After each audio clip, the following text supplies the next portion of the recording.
আসসালামু আলাইকুম আরহামতুল্লাহি আবরাকাতুহু ওয়া মাগফিরাহ। সুপ্রিয় ইমানদার মুমিন মুসলমান ভাই ও বোনেরা, আশা করি সকলে আল্লাহর অশেষ রহমতে অনেক অনেক ভালো আছেন, সুস্থ আছেন। তো আজ এই ভিডিওর মধ্যে যেই বিষয় সম্পর্কে আলোচনা করা হবে সেই বিষয়টি হচ্ছে লাঠি ব্যবহার। আপনারা অনেকেই অবগত আছেন হজরতে মুসা আলাইহিস সালামের লাঠির অসংখ্য অগণিত কাহিনী আপনারা শুনেছেন, ছোট বড় সকলেই অবগত আছেন।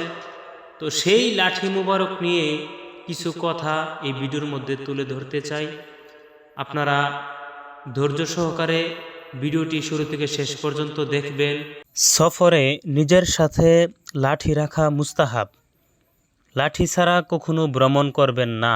হজরত মাইমুন ইবনে মাহরান রাদিয়াল্লাহু তাআলা আনহু হজরত আবদুল্লাহ ইবনে আব্বাস রাদিয়াল্লাহু তাআলা আনহু হতে বর্ণনা করেন, লাঠি ব্যবহার নবীদের সুন্নাত, মুমিনদের নিশানা। কোনো কোনো হাদিসে আছে, যে মুমিন লোকের কাছে লাঠি থাকে তার কাছ থেকে শয়তান দূরে পালিয়ে যায়। মুনাফিক ও বদকার লোক লাঠিধারীকে ভয় পায়। নামাজের সময় তা নামাজের জন্য সূত্রার কাজ দেয়। যখন ক্লান্ত হয়ে পড়ে তখন তার উপর ভর করে ক্লান্তি দূর করা যায়। এছাড়া লাঠি ব্যবহারে আরও অনেক কল্যাণ আছে।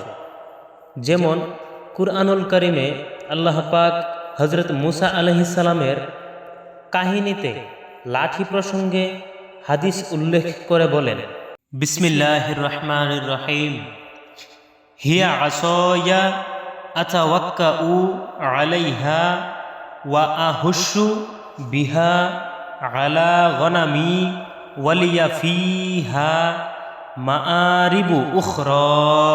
হযরত মুসা আলাইহিস সালাম বললেন, এটি আমার লাঠি, এর উপর আমি ভর দিয়ে চলি। আমার বকরীদের জন্য আমি এর সাহায্যে গাছের পাতা পারি, আর এছাড়াও আমি এর দ্বারা আরও অনেক উপকার অর্জন করে থাকি। তো এই ছিল আজকের ভিডিও। যতটুকু দেওয়া সম্ভব হয়েছে দেওয়ার চেষ্টা করেছি ইনশাল্লাহ। আপনারা যারা এই ভিডিওটি দেখেছেন বা দেখবেন, অবশ্যই এই ভিডিওটি দেখে আমল করার চেষ্টা করবেন। আল্লাহ যেন কবুল করে। আসসালামু আলাইকুম রহমতুল্লাহি আবরাকাতুহু ওয়া মাগফিরাহ।